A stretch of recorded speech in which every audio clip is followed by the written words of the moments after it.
And now it's time for Leadership of the Leaf with Dice and Austin. Let's jump in with a cut and a light. All right. Hey, everyone. Welcome to another episode of Leadership of the Leaf. My name is Dice. My name's Austin. And today's segments, we're going to be talking about some cigar traditions. Ooh, I love me a good tradition. And on leadership, which I think is a very important aspect, is we're going to be talking about feedback.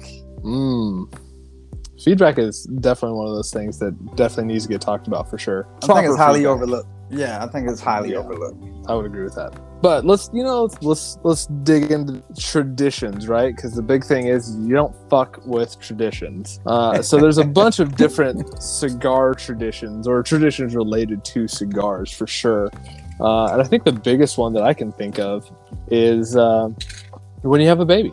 Or when you have an announcement that the baby's born, something like that. And I know that there's a for those, as well as in certain cigars. There's certain cigars it's a boy cigar or it's a girl cigar. I've seen them. I have seen those in cigar stores and stuff. But I just remember like when people passed them out before, they were like the cheap old cigars, like thank you, but no thank you. I mean, a box for cigars and you're passing them out at work. Fuck those guys. I ain't buying like a $200, like a $300 box of cigars to pass out. Well, I think a lot of these companies have improved or jumped on that bandwagon and have special occasions. So I think Perdomo actually has one out there for that.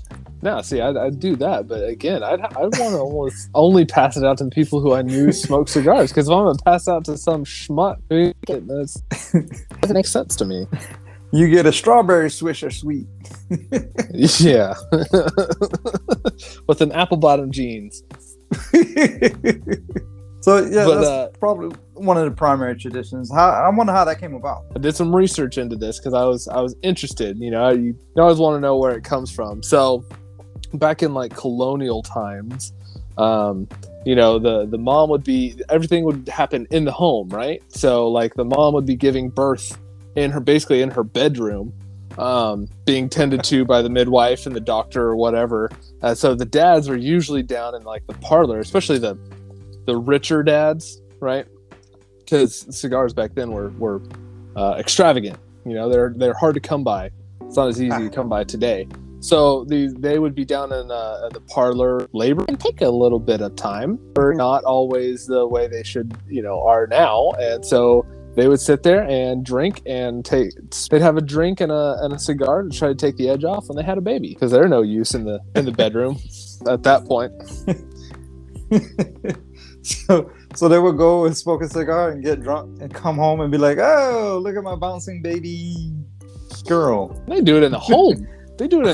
Like, if you imagine, like, your wife is upstairs, right? Like, your wife's upstairs giving birth, screaming, and you can't do anything. You're not a doctor. You don't have any special skills or anything like that at that point. You're cotton farmer or some, I don't know, politician or newspaper, whatever the case is, like you're well off, and you have nothing to do, nothing to add, but you're like, well, you want to help out, but there's nothing for you to do. So you just sit there and go, well, there's nothing else. I'll have a cigar. And because, those are both great for bouncing new babies, and call it a day.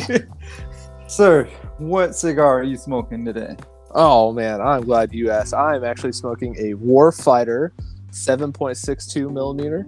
Warfighter is a veteran-owned company. I love supporting our veterans, and I'm going to pair this with a nice Jameson Orange whiskey. It's very interesting. Oh. It's an interesting pairing. Down now in my comfort zone. I normally wouldn't do this, but I just wanted to try it out. That is a very interesting pairing. Yeah, what about you, my friend? I decided to go a little different today. I chose the Fat Bottom Betty Drew Estate. Ooh. And I am pairing it with another veteran-owned company, which is Black Rifle Coffee. Man, I got an espresso with cream in a can, and I figured it will pair well with the sweetness of this Fat Bottom Betty. Are those cans any good? I've seen those cans. Are they any good? I recommend 100%, sir. I'll have to try them out. I know those Starbucks ones can get a little bit too sugary for me. Yeah, no, this one is it is slightly sweet, but adding to Fat Bottom Betty, it brings the sweetness more. And okay. It's just great. It's just great. All right. Good combo. That's Unlike good. yours, which I am interested how yours is going to work out. It's very interesting to say the least. So I will say it's not the most interesting pairing I've ever seen. Food items, consumables. I did have a friend. He put mustard on chocolate cake. Don't ask me why. He did it. That sounds disgusting, my friend. 100% it was. But back to tradition. So you got the baby, you got the dad trying to take the edge off. Another one, while I was doing this, they kind of got the idea, is the Native American potlatch. And basically that was a display of wealth. So they had a potlatch to commemorate various events, right? Could be bridal shower, could be birth of a child, could be a death of a child, or a death of a family member. All these different reasons to have one. And so it was basically just a display of wealth where they gave away their wealth. Again, these are Native Americans, so tobacco is not easily imported at this point in time. So that was a very high sign of wealth where they could give away either cigars or some sort of tobacco product to their friends and family members. I have to say, I don't think I've heard that before. I found it during my research for the Colonial, the baby one, because I wanted to know where it came from. And they were like, hey, by the way, did you know? I was like, more interesting history. So you went down like a little rabbit hole. 100% I went down the rabbit hole. It's very interesting to see. Well, I traditionally mostly known cigars for like victories. Ooh, it's also a good one. Yeah, mostly like sports teams. I'm pretty sure everyone's seen on TV where the Bengals, Joe Burrow. They made it to the Super Bowl. Yep. He sat down with a nice cigar and celebrated the victory. Joe Burrow's prolific. I don't want to say prolific. He's recently. Before him, I would say probably before that would have been Michael Jordan, MJ, taking that picture, holding that trophy with a cigar in his mouth. Yes, definitely after a hard-earned victory. I do know that the football teams, the collegiate level, they have a tradition where. Basically, Tennessee alums worked for Alabama. I'll smoke a cigar if Alabama beats Tennessee, because that's it was back in the '60s. So Tennessee was actually a little bit better of a team than they are now. Listen, Nick Saban era, while Nick Saban is there, and give it to me within the last 5 to 10 years. Good luck. But this tradition started back in the '60s, so a lot of people. So there's lots of victory cigars for sure that I know a lot of people just love smoking. If you talk back in the day, I don't have a time frame, but basketball players would know about Coach Red Auerbach, Boston Celtics coach, dynasty coach. Oh yeah, and he had a tradition where he would light up a cigar before the end of the game. Ooh. Celtics would be winning, and he's like, we got this game, and he would light up his cigar. And if you want to talk about firing up the other team, that will do it, sir. Yeah, that's kind of basically a big old FU to the other team. In front of the other team before the game's over, I'm basically telling them that they suck life. Yeah.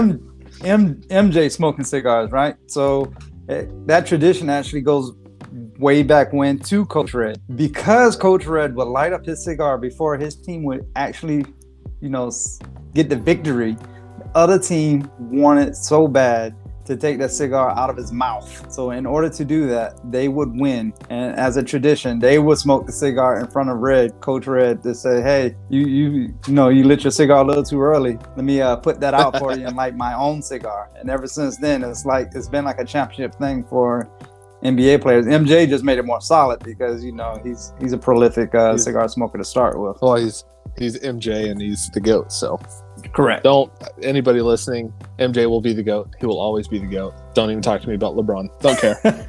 I won't hear it. Won't hear it.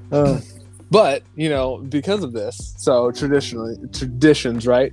In my family, when I was younger, we had our family traditions, and then now that I'm older and I have my own wife and kid, I've tried to start my own family traditions. So one tradition that I actually started is I find that my kid's birthday is in March. And so what I try to do is I try to find the cigar of the year, because it usually comes out, right? The listing comes out in like January. And so I try to find the cigar of the year, and I smoke it on my kid's birthday after he's gone to bed. And as just of a way of celebrating another year of his life. When he gets old enough, whatever the age is, 21, 18, whatever it ends up being, I'll invite him to join me if he so chooses. That's I remember when you was telling me about that tradition, and I kind of piggybacked on that. So instead of the cigar of the year as your choice, I normally try to get the Chinese New Year, because my child was also born in March, and around that time frame is when the Chinese New Year was like big, and I was in Japan. So my kid is Year of the Pig, so each year I try to get that, and I smoke it in March. There you go. Those Year of the Chinese New Year cigars are really taking off. Yeah, I've seen quite a few companies jumped on that. Yeah, I knew Davidoff did it for a while, but now like Placencia's jumped in on there, and I think Punch jumped in on there. Punch, Vegas, yeah. I think Drew Estate even actually has one. I think they did too. But there doesn't have to be a big old occasion to have just a tradition and have a cigar, right? You and me, we always used to work together, and one of my favorite traditions of all time was probably that Friday lunchtime cigar. Yeah. I remember those. Those were great because everyone just gathered at lunch. We all ate our food, and then we just sit out in the smoke pit. And we just sit there and smoke cigars and BS about whatever was going on in our lives. And it was a great time. It was just a nice break to end the week before, the nice weekend. Yeah, I always try to come up with something to try to bring like the group together, something to like kind of bond us. The lunchtime tradition actually kind of started up mainly by Ethan Hill. He was the one that kind of introduced it out there. He was like, we should have Cigar Fridays. So I was like, okay, let's do that. So it was kind of him and I, then it was you, then it was a group of others, and then it just became like a tradition kind of in that Friday, that long hard work week of dragging knuckles, and it was just a nice sit back, good old boy time. Yep, and everyone was welcome. That was a great thing about it. Everybody was welcome, even if you didn't have a cigar. If you just want to smoke a cigarette, we use that time to talk about whatever. Talk about work. Talk about life. Talk about anything. Give feedback. Great feedback session. It kind of reminds me of the time when I was in Japan. Traditions is to go out drinking with the boss Friday nights at work. The boss would pay for the drinks. And then the subordinates would share their true feelings about the boss. Good, bad, indifferent. It's just their tradition. And then they would leave together and make sure everyone got home okay. And then started the next work week. That's a great idea. I love those ideas. I enjoy those feedback sessions when everyone's talking candidly. I always say alcohol helps the feedback flow, but it does. Usually people lose their inhibitions a little bit and they kind of, oh yeah, well, and then you get to tell me what you really think. Do I really want to hear this? Yeah, so that's always fun. So I don't think we actually discussed our flavor profiles. Mine is pretty basic. I shouldn't say basic. Sorry. Mine is complex with the sweetness, and it's kind of got like a leathery like composure to it. Leathery composure? Really? The Fat Bottom Betty has a leathery composure? Yes, sir. That's what I think. Interesting. I never would have guessed. Mine's definitely got some earthiness to it. Subtle like coffee on the back end. Nothing which like is really good. Coffee and orange. Yeah, this is an interesting pairing. Probably not gonna do this again. I'm not gonna lie. Not that I don't like it. I just one doesn't enhance the other. No, it does not. I like them both individually, but it does not do that. Does not do great. Definitely some woodsy notes, wooded notes, earthy notes. All right. But good. It's very, very good. So along with these traditions, a lot of these new, I shouldn't say new companies. A lot of these companies like to try the tradition of of limited cigar runs. Right? There'll be something happened, and they'll try just a test run, like a new blend. And it's very interesting to me that they only do it as a test bed, I guess, because it kind of makes me wonder, like, why, I know a lot of these, like, they try these new blends, or they just want to do a test run of things they get the people that chase the cigars. They chase the limited edition ones. Like, I believe there was one out there that had like a KFC logo, bucket looking logo on it, and the Cookie Monster one. I'm pretty sure you've seen that one before too. Yeah. and they're not easy to find. So it brings a lot of attention to them. Right. Well, I mean, you know, you got to attract it to stay relevant. But to me, some of that stuff almost seems gimmicky. You know? Yeah, I'm not a big fan of gimmicky, but some companies out there are fans of gimmicky. Like I think United Cigars had a candy bar one, and it was like 3 or 4 box press cigars, and it looked like a Hershey bar kind of. See, that to me, I mean, that's interesting. I would definitely try them, but you know, it's almost like the cigar of the year from Half Wheel, the Humidor Deluxe. Yeah, where okay. So if anybody wants to know, I did research on this because I really wanted the Humidor Deluxe cigar. Here's the problem. If you bought the whole thing, you would get the Humidor, which was made by a French humidor maker, which I guess is a really popular humidor maker. I forget the name. Don't ask me. Is it blue? Yes. I think Frankie something like that. Frankie Blue or something like that. I don't remember. But so it's a box of 100 cigars in this Humidor Deluxe, but the whole thing is wrapped up together with a nice little bow on it for $10,000. See, yeah, who's buying that? G's. I don't know. Apparently they had some. Because I looked down here at my brick and mortars, and I gotta tell you a story about that.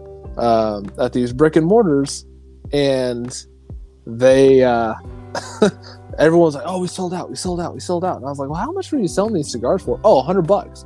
The whole thing cost, well, because it's $100 for 100 cigars equals $10,000. And I was like, "Yeah, I'm not that rich." Now, if somebody's listening out there and has a couple extra and they want to send them to me, you just let us know. I'll get you my address. You can send them to me, and I'll smoke them. I'll tell you what I think. I can't spend $100 on a cigar. I don't know if I could. If I was that rich, I don't think I still could. Maybe for my kid's like 18th or 21st birthday or something. You know, like a significant milestone. Maybe. Would you want your kid's first cigar to be $100 cigar? No, fuck that kid. I'm smoking that shit. He can smoke an acid blondie. I don't give a shit. White Owl. Nope.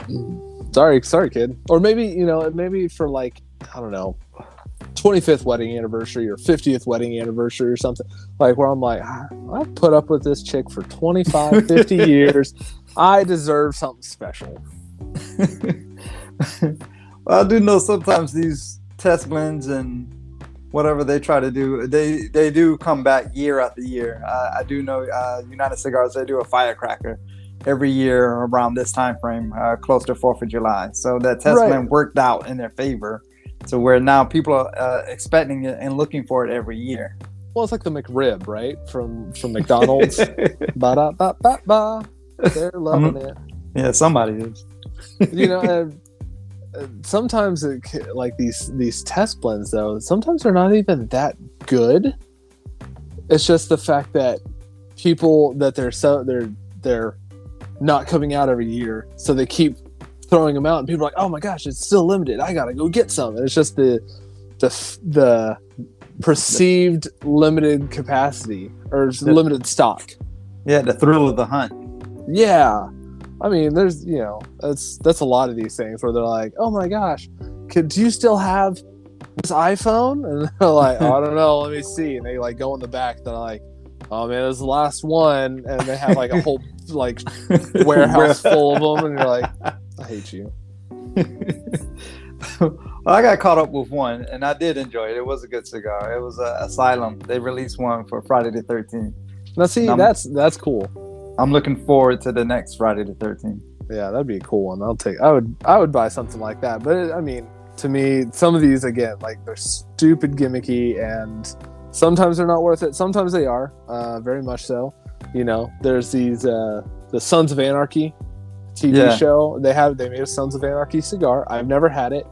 I'm interested, but now it's moved on to Mayans, and there's now a Mayan cigar made from that same company. And I'm like, I wonder if it's any good. I don't know. I've never had them. So if anyone has them and wants to share their thoughts, feel free to comment in the comment section on our Instagram at Leadership of the Leaf, or on our blog which you can be found at www.nsplume.wixsite.com/leadership of the leaf. I do know Sopranos, CAO, Yeah. at least a Soprano one. Yeah. And they brought it back out, but they didn't use the Soprano name. Right. Now, see, that's okay. So that's something different. That's like where a blend worked out for them, and they're like, "Ooh, this is really good. We need to release this under maybe a different name, so it's not so gimmicky, so people will buy it. But it's the same blend, but we'll release it under a different name as a regular release. That's okay."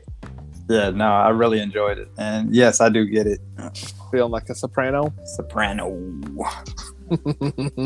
I'm surprised they haven't released obvious one would have been like Scarface or Godfather. But those are obvious like plays on a good cigar. So any of these cigar companies out there listening, 10%. House gets 10%. Finder's fee. Come on. There you go. Hit us up. We'll even help you blend it. You send us free cigars, and we'll smoke them, and tell you what you think of them. Actually, Southern Draw. We were talking about this earlier. They're having it's a blending voting kind of thing where they basically send you like 3 different blends, and they I've tried to figure out how to opt into this. So if Southern Draw is listening, please tell me how I opt into this, because I would love to try your blends and vote on them. I love Southern Draw, love those cigars. But anyways, where they send you like 3 different ones, and you vote on which one is the best, and the one that gets the highest, they're going to release under a regular release name, and it'll be very interesting. I'm interested to see how that whole thing plays out. Yeah, you vote by QR code or something like that. It's very interesting. I would love to. I look for it myself, and I came up with nothing. Me too, but that's okay. I'll figure it out one day. Well, it seems like we could talk about this for quite some time. Oh yeah, 100%. And maybe we just do a little sidebar episode and talk about these cigars of the year and everything else. That'd be interesting. That'd be we can have a good candid conversation. A sidebar. Yeah, look for a bonus episode. I have a feeling we probably do one. Sounds like a plan. All right. Well, with that being said, as soon as we come back from our break, we will be getting into the leadership segment of this of our chat, and that's going to be over feedback. Just like our Friday smoke sessions. Love this.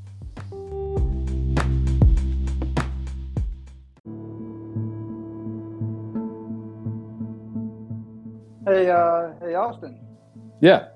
Hey, I know you was doing this Leadership of the Leaf podcast, and you were smoking on some cigars. Absolutely. I'm curious, how would I know what cigars you're smoking? Oh, that is a phenomenal question. At the beginning of the episodes, we always talk about what cigars we are smoking. But if you want to see a picture of what the band looks like, because maybe you can't find it or we didn't explain it good enough, you can always go to our Instagram or our website, and we'll post pictures of what we're smoking and usually what we're drinking with every episode.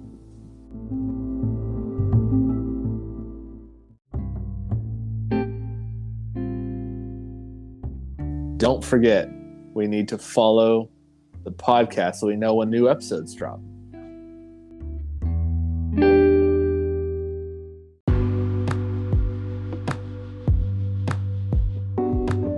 And welcome back. So, before we started our break, we were talking about, cigar traditions and when would probably be the most beneficial, when was the most traditional of when to smoke these cigars. And there's lots of good ones in there. But for sure, if we missed any, which I'm sure that we did, or if somebody has their own, please let us know in the comments in our Instagram posts at Leadership of the Leaf, or again on our blog at nsplume.wixsite, wixsite.com/leadership of the leaf. But let's get into the leadership portion, Dice, and let's talk about feedback. My favorite thing ever. Now, what a lot of people miss about feedback is the whole essential concept of feedback. And just real basic is sending a message and receiving a response. And the response you receive is feedback. So message, feedback. Got to have some kind of response. And that's something when I was an instructor, you have to have that constant feedback as an instructor, teacher, whatever. You have to have that feedback from your class. If they just give you that deer in the headlights look, it's very. Did you guys understand what I said? Am I speaking English here? Like, are you guys understanding what I'm telling you? Like, no, yes. Give me some sort of something back. Yes, sir. No, sir. Yeah, something. Come on. But it's definitely also I think the most overlooked part of leadership as a whole. Is giving feedback, whether it's to your employees or receiving feedback as like a boss. I think it's the most overlooked leadership. Effective feedback is probably a little more important, especially when dealing with a boss subordinate type situation. Because you want to make sure that the information that's being passed is clear. Right. Like there's no misunderstanding. Yeah.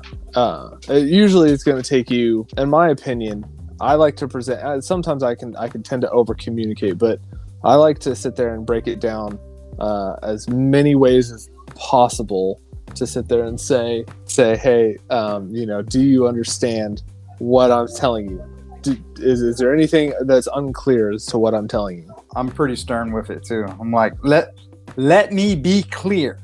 Yeah, you are doing a great job, or you suck at life. Yeah, I don't want you to twist my words to make them think what you want them to think. I want to be clear.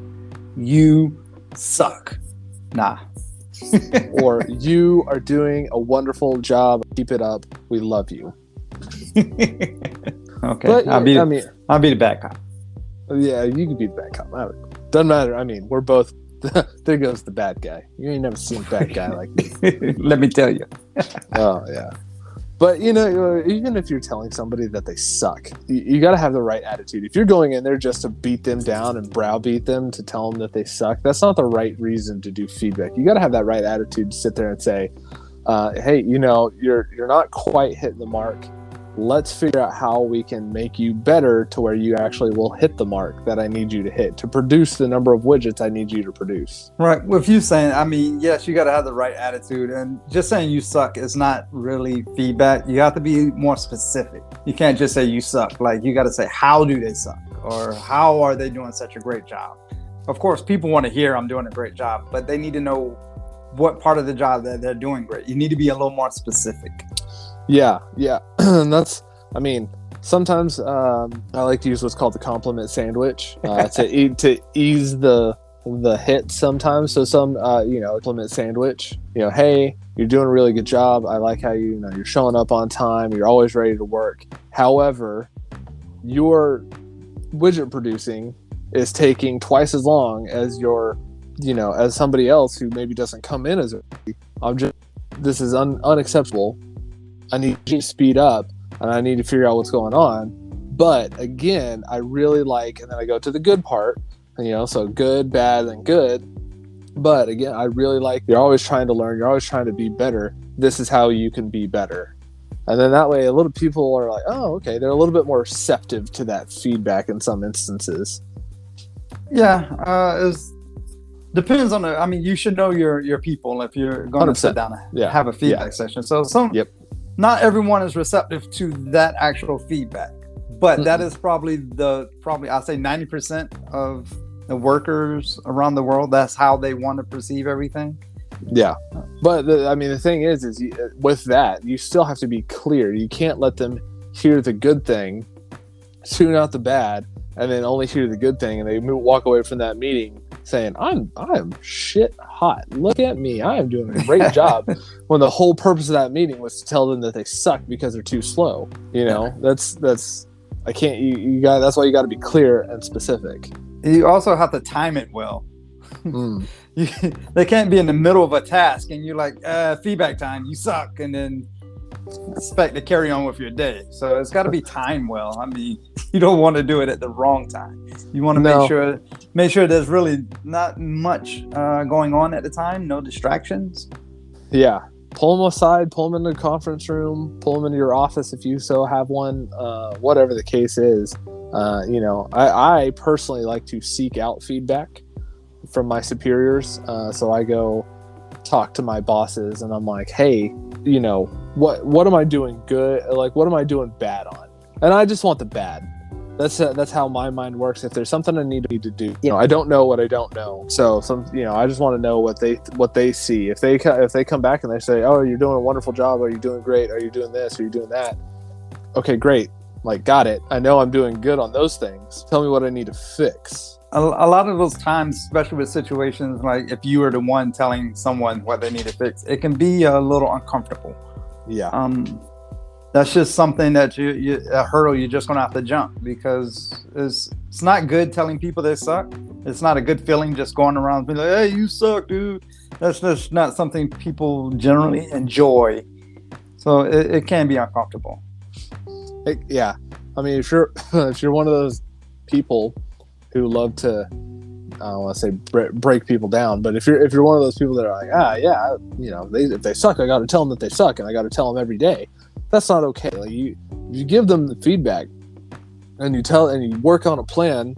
Help them, bring them into the plan of how they can fix themselves, whatever that may look like, and then say, hey, this is what you can do to better yourself. What do you think you can do to better yourself? And then they can do that stuff, but give them a chance to actually. Once you do that, give them a chance to actually work on that plan. Give them a week or two. If they're still doing it after a week or two, or maybe 3, readdress. Yeah. Well, pending situation. Yeah. Well, feedback is one of the easiest ways to clear up any of those misunderstandings that I thought you wanted me to build the widget this way, and then you kind of sit down and get that feedback, and then they're like, okay, and then that's when you're 2-3 weeks, or how much every time you feel reasonable to afford to give them the opportunity to change. Right, because if it's a feedback on something that you like, a widget or a process or whatever that doesn't come around very long or very often, you can't sit there and be like, "Hey, I know we haven't had this opportunity. You haven't had an opportunity to try to fix yourself since the last time we talked about it. I just want to remember, like, you still suck because of this." It's like, that does nobody any good whatsoever. You're demoralizing that person. Yeah, so. you're not gonna win too much by just steady downing someone about their jobs, their efforts. No, you're gonna take all the wind out their sail. Well, but sometimes it's kind of, I don't want to say it's good to let somebody down, but it lets everybody know where they stand. Because if somebody's over here thinking that they're hot shit and they're not hot shit, then they might need to know they ain't hot shit. Take some of that swag out your stuff, because you ain't got it. I recently had a trip with an individual, and he thought he was God's gift to this producing widgets, and he unfortunately did the exact same job that I do. And I had to sit down and tell him, I'm like, "Look, man, you're one of the worst people that I've ever seen have this job. Like, you were very intelligent in that you know how to do stuff, you know the ins and outs and the knowledge side of this, but when I ask you to put it into practice, you completely fall apart, and that is absolutely unacceptable. You can't say, I know how to produce a widget, and that's all I know is I know how to produce this widget. Okay, produce the widget. Oh man, that's a no-go, boss. I can't have that. Right. So, I had to let him know where he stood in regards to that sort of stuff, because otherwise it's not good. But he said for leaders, you gotta have that two-way communication. That feedback has to be a two-way street. Because there's times where it's like, I'm such a great boss. Look at me. Look at the way I lead my people. And sometimes your subordinates need to let you know, be like, "Boss, you don't listen to us. You don't take our ideas into consideration." Yeah, actually, I had that. We actually just had this at my work. There was a leader. Manager, whatever you want to call them.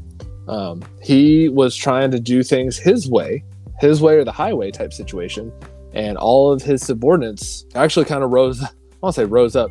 They were trying to give him feedback, and he wouldn't listen to it, so they went higher than him and said, "Hey, this guy is doing X, Y, and Z, and it's not really beneficial for us." And his bosses had to come down and be like, "WTF," and kind of knocked him down a couple pegs. I don't know if it's gotten any better. I'm not on that shift on that work center anymore, but it's it was definitely needed, because if you can't get across, if your subordinates can't get across to you that you're messing up or you're not doing what they need you to do, then sometimes as a subordinate you got to go higher and let them come down from the top, because there's people like that who won't listen.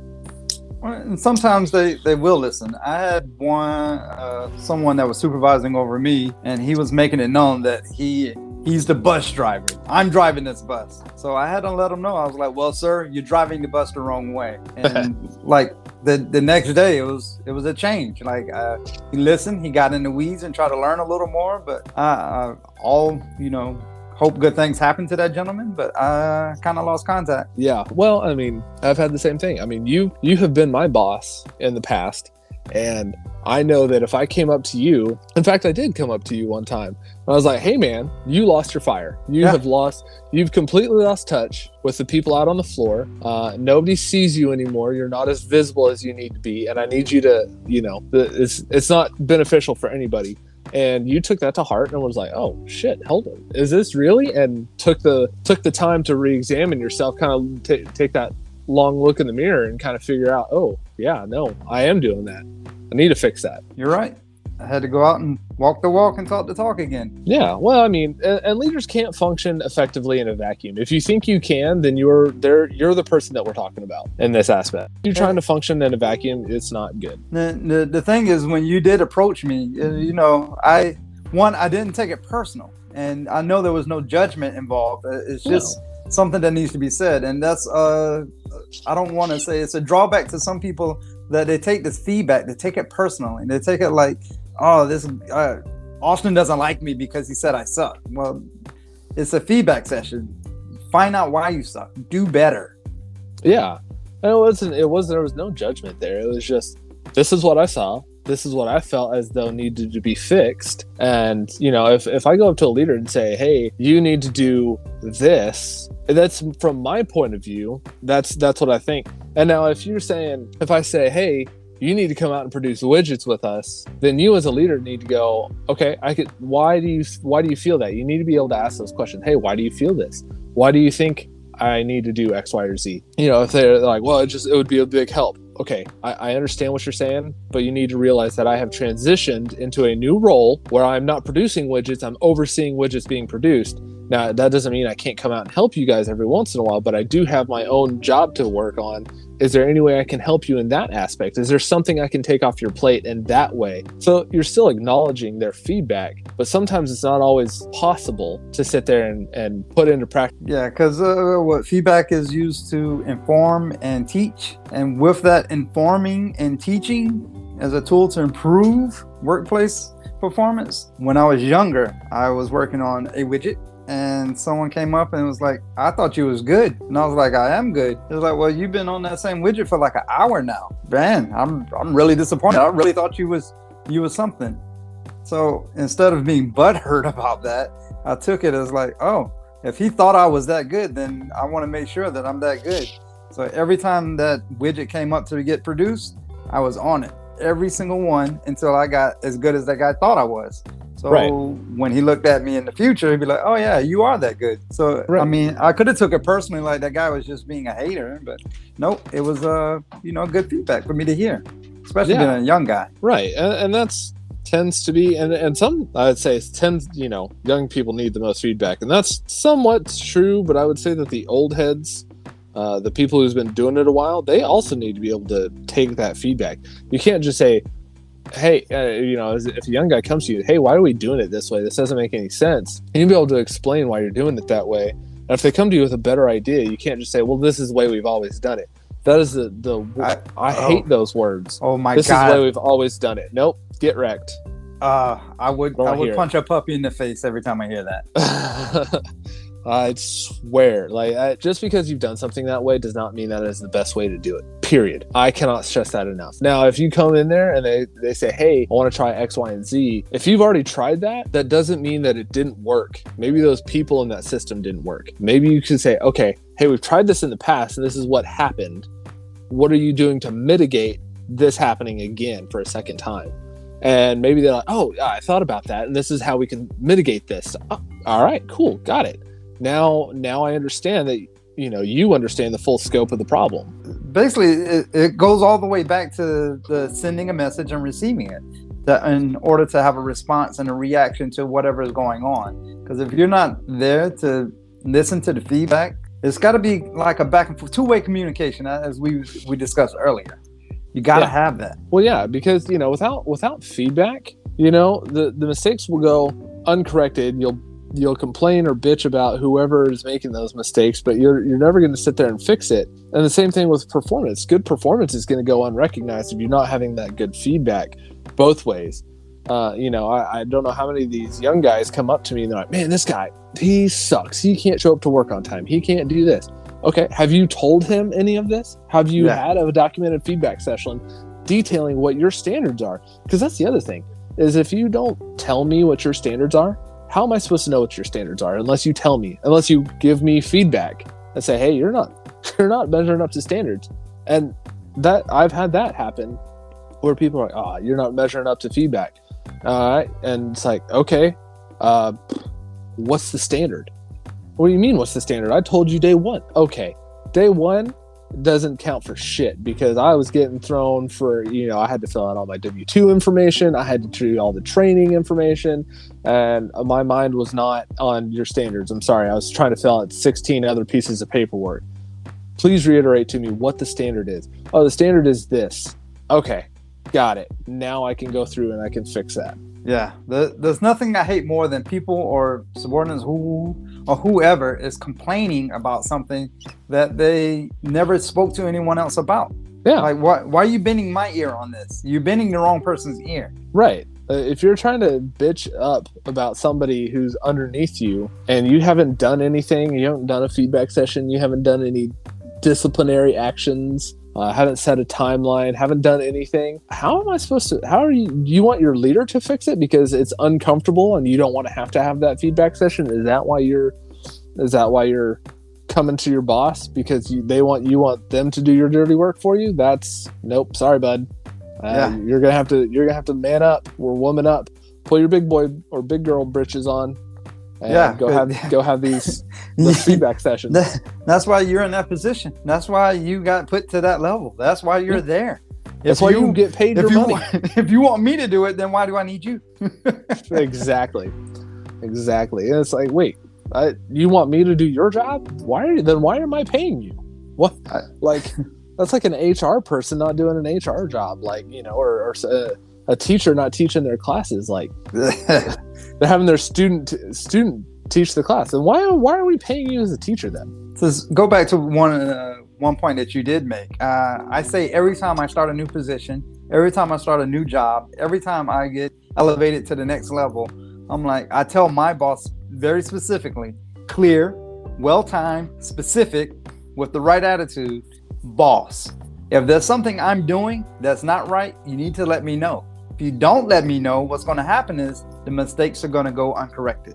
So until I get that feedback saying, hey, Dice, I don't know why you're doing it this way, I'm going to continue to do it that way because I think my performance is good. Right. I don't, again, your subordinates and your leaders, your under leaders, or even if you're the boss of a company, the people under you or whoever, they don't know what they don't know. You can see top down what needs to be fixed, but if you don't tell your middle managers or your supervisors or whoever, you don't tell them this is what I want fixed and this is why and this is how long I think it should take you, they're gonna just be like, well, obviously you're okay with this, and they're just gonna keep going the way that things have been going. They may make a few changes to your benefit, but they're not going to sit there and do the things that you want them to do at the end because they're just like, well, if they're okay with this, then I'm going to keep going because nobody said anything to me. What I have noticed with giving feedback sessions, a lot of the subordinates, they really feel like they're doing a great job.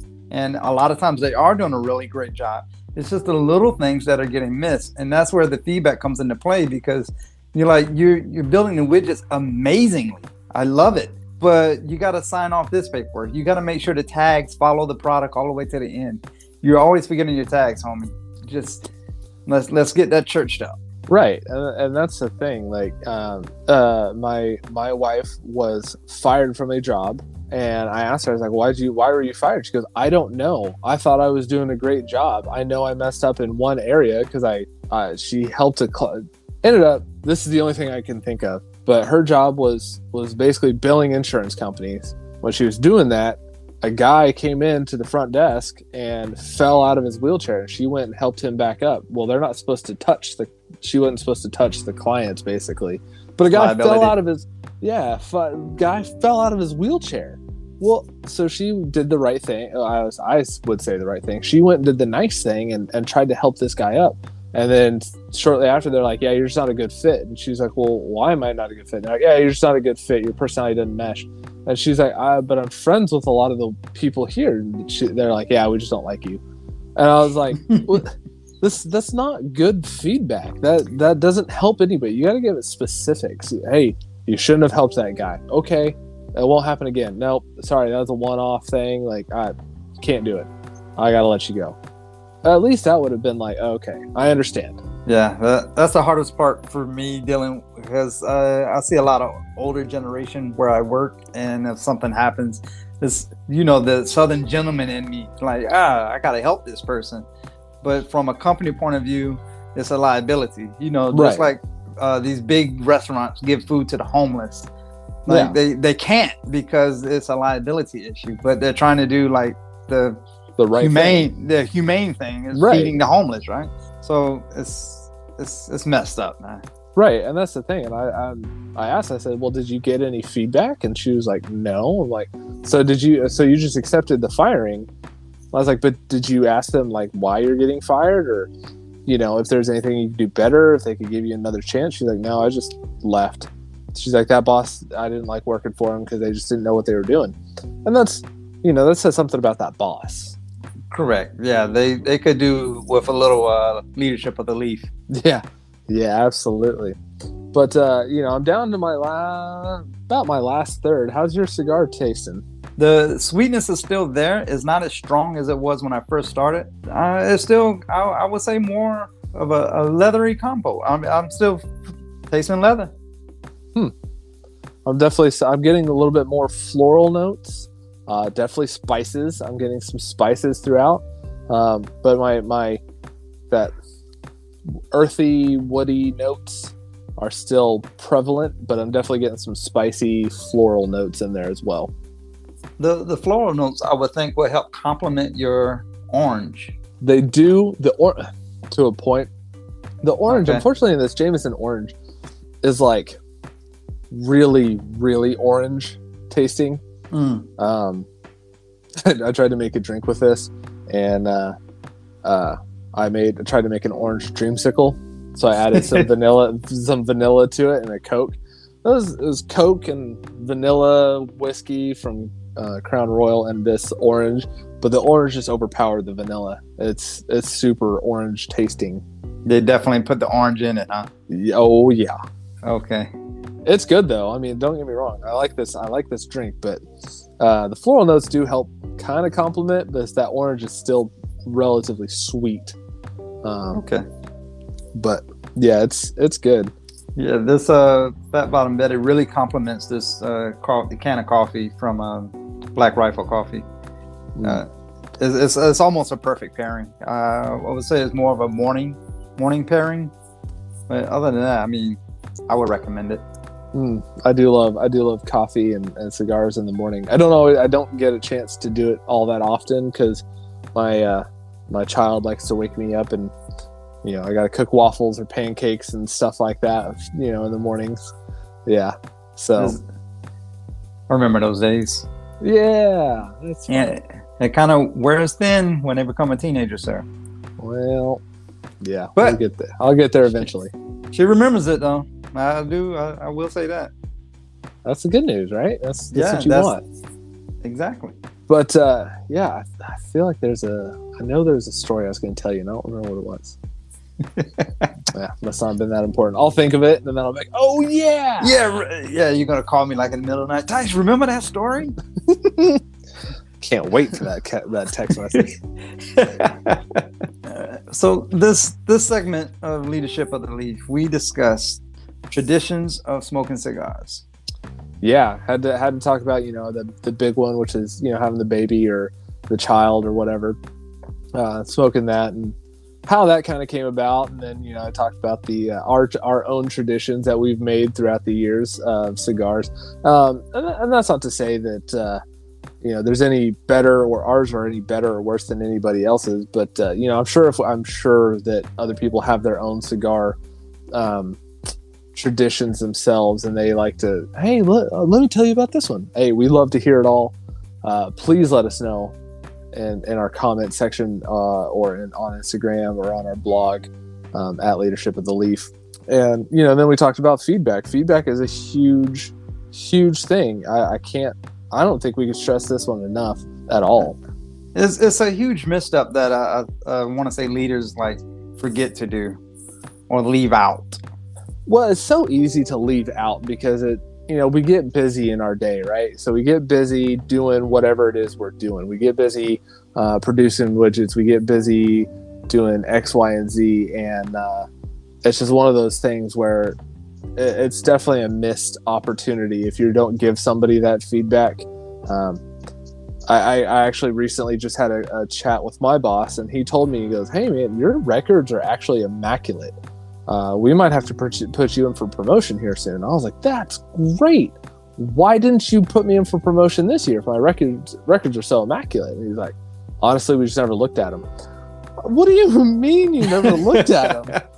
I was like, you review my records once a year. And I was like, did you guys just not review them? Like, what's going on? We didn't think you were ready. And I'm like, okay, I get that, but you're just saying my records are good, but you refuse to even look at them? Like, that's kind of weird. And they're like, yeah, this is just a misstep on our part. Yeah. Okay. Misstep. Got it. At least they owned up to it. Well, I mean, a lot of people look at feedback as negative, but in your aspect, your story you just shared, that's kind of a positive. Like, it was a misstep in the positive direction. But most people just look at feedback as, oh, that person's messing up, I got to give them feedback. But don't have that misstep as in your occasion, where you got to give positive feedback as well. Right. That's the kicker of this whole thing is, you know, feedback, it doesn't have to be negative all the time. You can sit there and give positive feedback. Hey, I just want to let you know, you are kicking ass. You are doing what you're supposed to be doing. You're doing it great, and you're doing a really good job. There's nobody perfect in the world, so there's always something to fix. Now, maybe right then and there when you're giving that feedback session, hey, I can't think of anything that you're doing wrong right now. However, in the future, if I see you're doing something wrong, I'll be sure to give you feedback on it. And in the meantime, we're going to celebrate with a cigar. Facts. So this has been Leadership of the Leaf, and I've been Austin. And remember to not be that asshole who forgets to give feedback. This is Dice. And remember, there's no bad cigars. There's just better ones out there. Absolutely. Thank you for listening to Leadership of the Leaf. The comments and opinions expressed by the host and guests does not reflect the opinions of those that broadcast this show, nor does it reflect any of our affiliates.